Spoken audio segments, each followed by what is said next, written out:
통도사 위치 경상남도 양산시 하북면 통도사로 108 영축산 자락에 자리한 절 대한불교조계종 제15교구 본사 통도사는 불상이 없는 절로 유명합니다.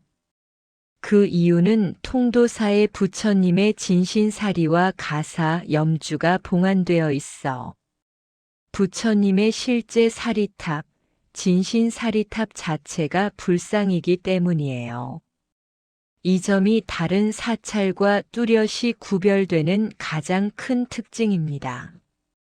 역사 창건 시기 신라 선덕여왕 15년 646년 창건자 자장율사 당나라 유학 중 오대산에서 문수보살을 친견하고 석가모니 부처님의 사리와 가사를 받아 귀국 후 이곳에 봉안했습니다. 통도란 모든 중생이 깨달음의 길로 통한다는 의미를 지닙니다. 통도사는 이후 신라와 고려, 조선을 거쳐 끊임없는 중창으로 현재 웅대한 사찰로 자리 잡았습니다. 통도사는 부처의 몸, 불보를 상징하는 절이기 때문에 탑 중심의 구조를 갖습니다.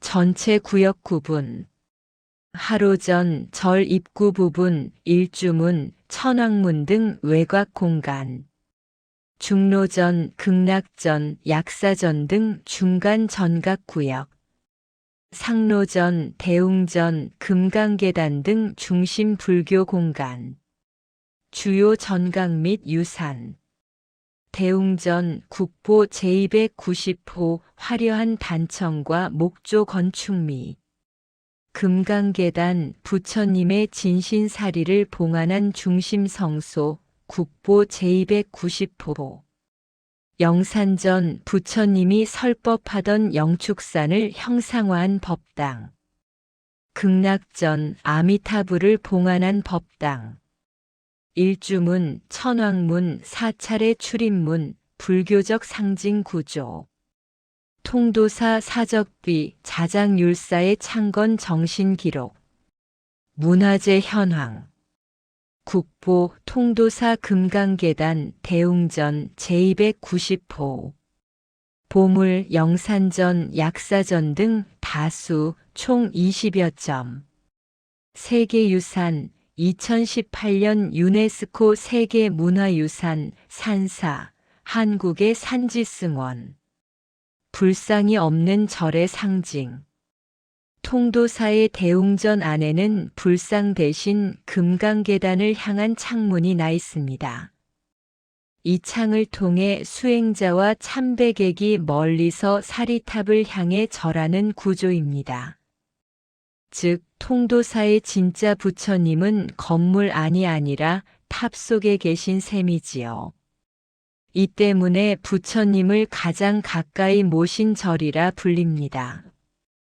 자연 환경과 입지 영축산 1081m 아래 자리하여 인도 부처님이 설법하던 영취산을 본뜬 이름.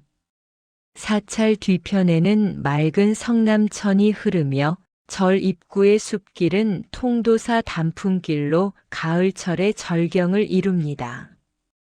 탐방 정보 경남 양산시 하북면 통도사로 108 부산에서 차량 약 1시간 양산 IC에서 20분 거리 관람 시간 오전 8시에서 오후 6시 계절에 따라 약간 다름 추천 탐방 코스 일주문, 천왕문, 부리문, 대웅전, 금강계단, 극락전 왕복 약 2km 1시간 반 코스 가을 단풍 시즌 10월 말에서 11월 초 가장 아름답습니다.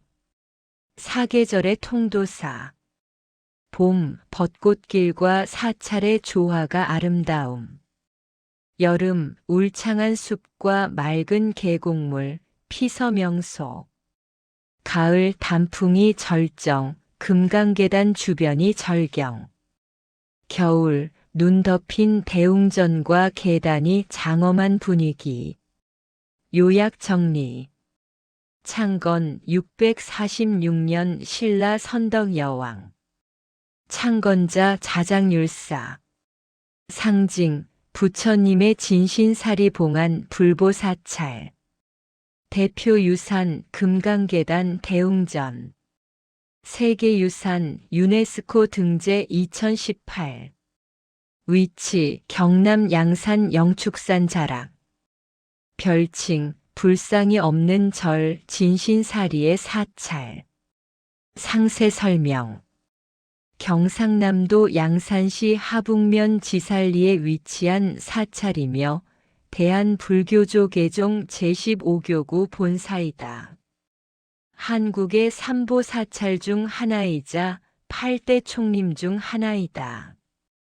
부처님의 진신사리가 안치된 정멸보궁이 있어 불보사찰로도 불린다. 삼보사찰 중 나머지 두 군데는 해인사와 송광사이다. 통도사 주변 경관은 영축산과 사찰을 둘러싼 자연이 조화를 이루고 있어 방문객에게 사계절 아름다운 풍경과 평온함을 제공한다.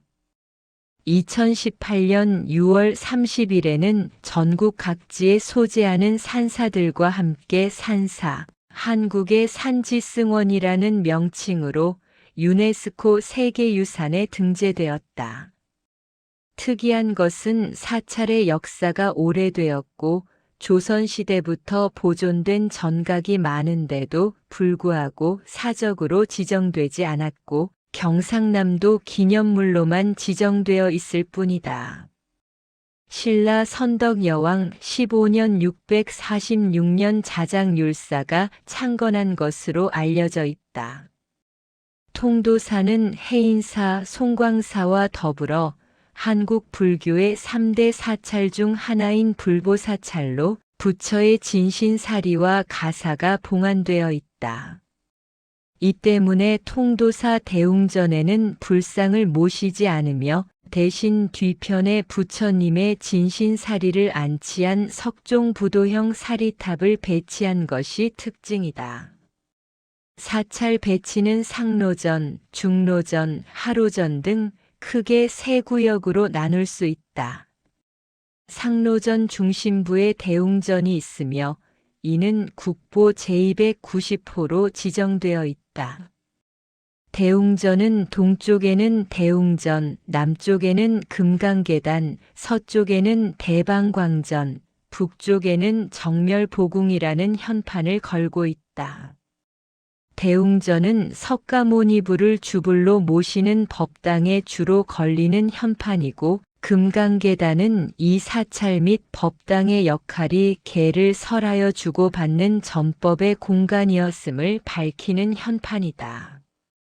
대방광전은 불법의 특징, 즉 크고 반듯하고 밝다는 의미를 담은 것으로 주요 대승경전의 제목에서 자주 언급되는 내용이다. 정멸보궁은 부처님의 진신사리를 모시는 절에 특별히 부여하는 공식 명칭으로 열반의 세계를 달리 표현하는 방식이다. 중로전에는 관음전, 용화전, 대광명전 등이 하나의 선상에서 중층의 구조를 보인다. 관음전은 관세음보살을 주불로 모시는 전각이다. 용화전은 미륵부를 주불로 모시는 공간이며 대광명전은 비로자나불을 중심으로 노사나불과 석가모니불 등 3존불을 봉안하고 있다. 용화전 내부에는 서유기 벽화가 남아있어 불교 미술의 독특한 소재로 손꼽히고 있으며 대광명전의 벽에서는 한국 전쟁 당시 통도사가 국군 병원으로 사용되었을 때 부상병으로 왔던 군인들의 낙서가 발견된 바 있다. 용화전 앞 봉발탑, 보물 제471호은 바루, 밥그릇 모양으로 되어 있으며 고려시대에 조성된 것으로 추정된다. 하로전은 한국 사찰의 전형인 디귿자 또는 미음자 전각 배치를 보여준다. 이곳은 영산전을 중심으로 동쪽에는 극락전, 서쪽에는 약사전이 있으며 영산전 맞은편에는 만세루가 있으며 부속 건물로 종각과 가람각 등이 있다. 영산전에는 법화경 견보탑품의 내용인 다보탑 이불병좌 벽화가 있으며 부처님의 일대기인 팔상도를 봉안하고 있다. 공간적으로 아미타불의 서방정토 극락세계, 약사열애의 동방정토 유리광세계라고 말하지만 통도사 하로전에서는 아미타불은 동쪽에서 서쪽을 바라보는 형식으로 약사열애는 서쪽에서 동쪽을 바라보는 형식으로 배치되어 있으므로 각각의 법당에서 예배하는 사람이 이미 정토의 방향에 위치하도록 하고 있다. 극락전에는 반야용선 벽화와 굳센 인상의 인왕상 벽화가 유명하다. 각 노전 공간은 천왕문, 부리문 등의 문이 경계를 짓고 있으며 이들은 각각 천상의 부처님 세계와 자타부리의 진리가 펼쳐진다는 의미를 가진 전각으로 극복과 통과 변화를 상징한다고 할 수 있다. 통도사가 있는 곳은 영축산이라는 산으로 석가모니가 설법하던 인도 마가다국 왕사성에 있는 영축산의 모습과 통하므로 그로부터 이름을 따왔다고 한다. 통도사사리 가사사 정약록에 따르면 지금의 통도사 자리에는 큰 연못이 있었는데 그곳에 9마리의 동룡이 살면서 백성들에게 해를 끼쳤다고 한다. 삼국시대인 646년 신라 선덕여왕 15년에 자장율사가 연못에 있는 동룡들을 교화하여 날아가게 했고 연못을 메운 후 그 위에 통도사를 창건했다고 전해진다. 자장율사가 동룡을 물리치고 통도사를 창건한 이야기는 다음과 같다. 자장율사가 당나라에서 유학하던 시절에 중국 우타이산에서 기도를 드리고 있었는데 이때 문수보살을 만났다고 한다.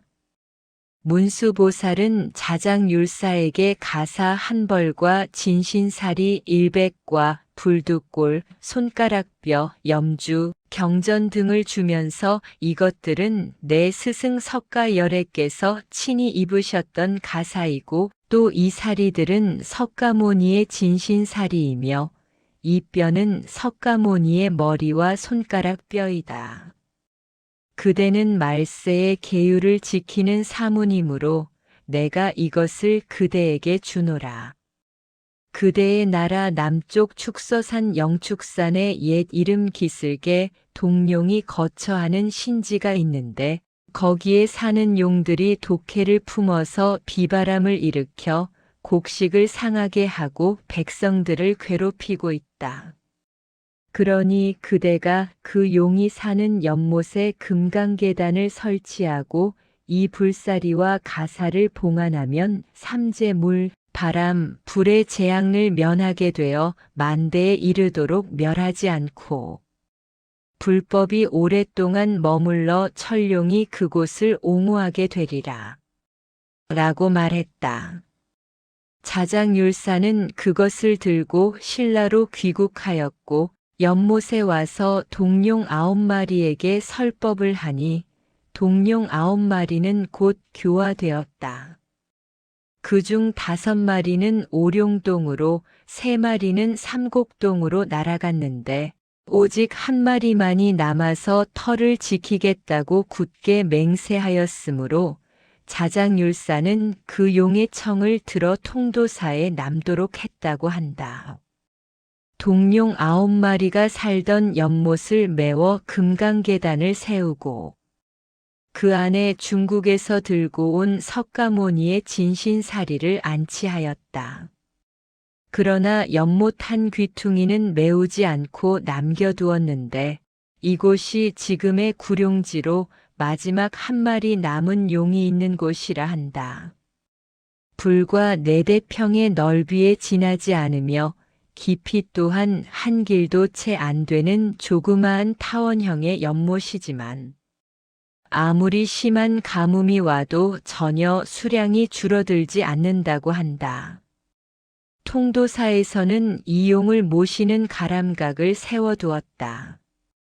통도사라는 절의 이름은 모든 진리를 회통하여 일체 중생을 제도한다는 뜻에서 통도라 하였다.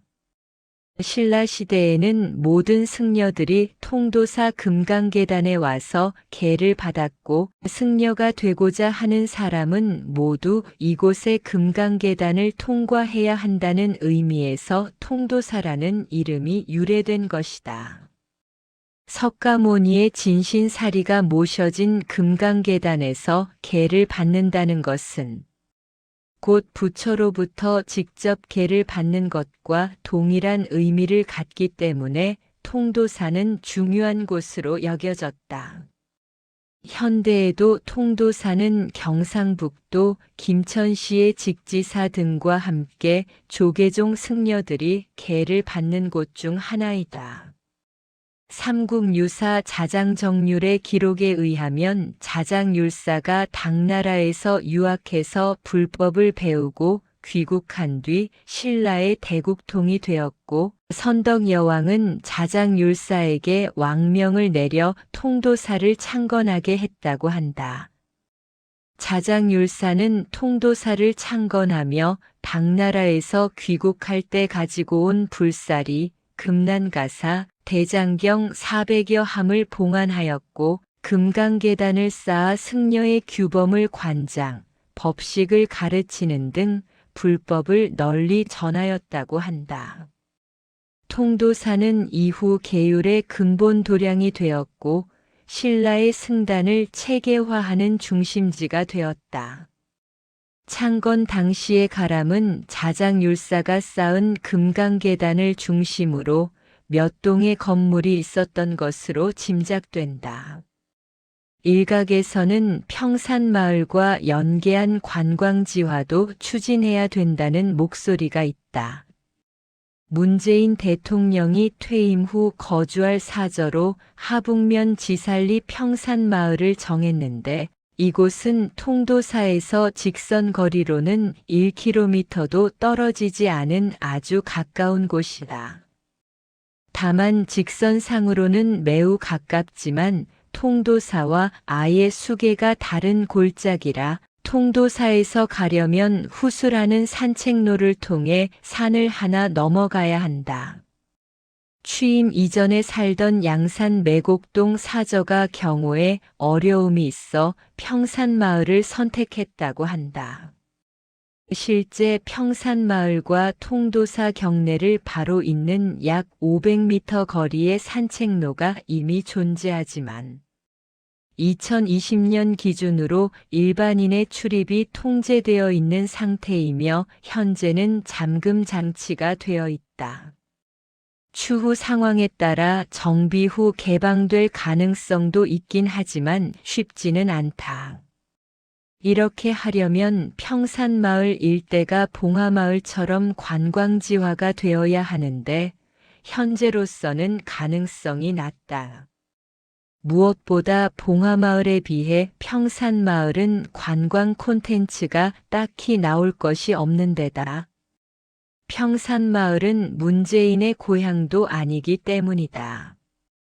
게다가 노무현과는 달리 문재인은 외부에 본인을 드러내는 것을 그리 좋아하는 성향은 아닌데다가 과거 봉하마을에 귀향한 노무현이 편히 쉬지도 못하고 일정 시간마다 사저 밖에서 관광객들을 맞이한 것을 지켜본 터라 여러 가지로 부담감이 크다. 거기에 통도사 측도 평산마을 경계 지점에 설치되어 있는 시설물의 추가적인 개량을 해야 한다. 그나마 입장료는 2023년경에 폐지되었지만 주차비는 여전히 받고 있기 때문에 이를 징수할 인력도 투입해야 한다. 물론 통도사 측이 전면 무료화를 선언하면 후문 설치까지는 필요 없겠지만 한때 주차비까지 무료였던 양산 시민에 대해서도 주차비를 받고 있는 터라 현실성은 없다. 그리고 이렇게 시설을 만들어 놔도 통도사 본당과는 대략 2km 정도 거리라. 상당히 멀어 추가적인 교통편 투입이 불가피하다.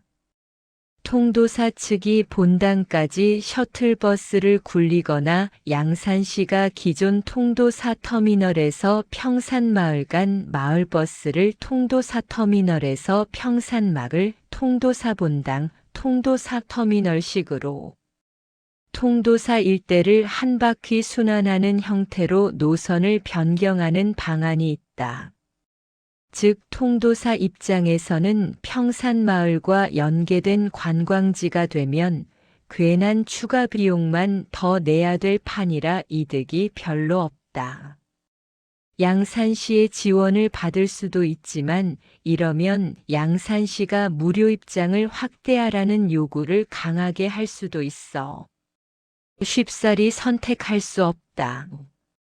입구 매표소에서 걸어서 가면 시간이 좀 걸린다. 대신 통도사로 걸어서 진입하는 길인 무풍한 송로가 2018년 아름다운 숲 전국 대회에서 가장 아름다운 숲으로 선정될 정도로 나름 관광 명소이다. 계곡과 숲길 그리고 오랜 옛날부터 바위에 사람들이 한문으로 새긴 글씨가 가득해 특이한 분위기를 자아낸다. 야빠들에겐 이대호가 신인 시절 훈련했던 곳으로 유명하다.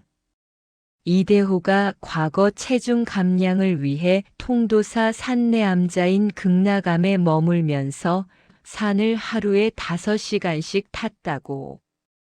2005 시즌을 5위로 마친 직후인 10월 초부터 11월 하순까지 장장 54일 동안 교대로 붙었던 3명의 트레이너와 약 1천만 원이 든 대형 프로젝트였다.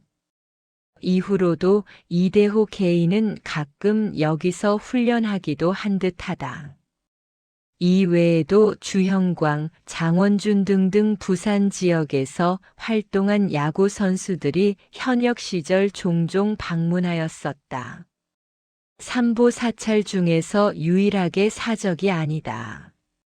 울산광역시에 통도사의 말사인 성남사가 있다. 원래는 여름철에 경내 계곡에서 물놀이를 할 수 있어서 가족 단위 피서객들이 많이 찾았지만 2018년 유네스코 세계유산 등재 이후로 물놀이가 금지되어 이제는 주변의 다른 계곡으로 가야 한다. 신천지의 횡행 이후 천왕문 입구에서 사적인 문화해설 행위를 금지한다고 안내하고 있다. 정치인들이 많이 찾는 사찰로 알려져 있다. 그만큼 지역 내 영향력이 크다는 증거이다. 노무현 전 대통령이 이곳에서 답이될 뻔했다. 통도사에는 1400년 된 다비장이 따로 준비되어 있는데 이 다비장은 언젠가 돌아가실 불교계 거목이나 사회적으로 의미가 있는 큰 어른을 위해 항상 새 것으로 보존되고 있으며 큰 어른이 돌아가셨을 때를 대비해 한 번도 사용하지 않은 다비장이라고 한다. 노무현 전 대통령 서거 당시 통도사 주지스님 정우 스님이 개인적으로는 노무현 전 대통령을 이 다비장에 모실 어른이라는 생각을 밝혔으며 유족이 다비장을 원하면 내어드린다는 입장을 밝혔으나 그렇지는 않았고 서울에서 연결식을 하고 수원시 연화장 8번 화장로에서 화장되었다. 통도사에 있는 화장시설 설비를 사용한 사례. 2020년 9월 28일에 서울 구룡사 주지 각성 스님이 입적을 하셨고 이곳에서 답이식을 진행이 되었고 2020년 12월 12일 통도사 한주 재관당 양진선사 입적을 하신 후 이곳에서 답이식을 진행을 되었다. 이듬해 2022년 6월 15일에 부산 관음사 수좌 연관 스님이 입적을 하신 후 이곳에서 답이식을 진행이 되었다. 2022년 12월 9일 통도사 안양암 무예 대종사가 입적을 하신 후 이곳에서 답이식을 진행이 되었다. 통도사의 기둥에서 260년 만에 단청을 칠할 때 사용한 물감 그릇을 우연히 발견해서 화제가 되기도 했다. 2025년 5월 14일 21대 대선 후보였던 김문수가 통도사에 방문했다. 자신의 이름을 따 문수보살이 되고 싶다고 했다.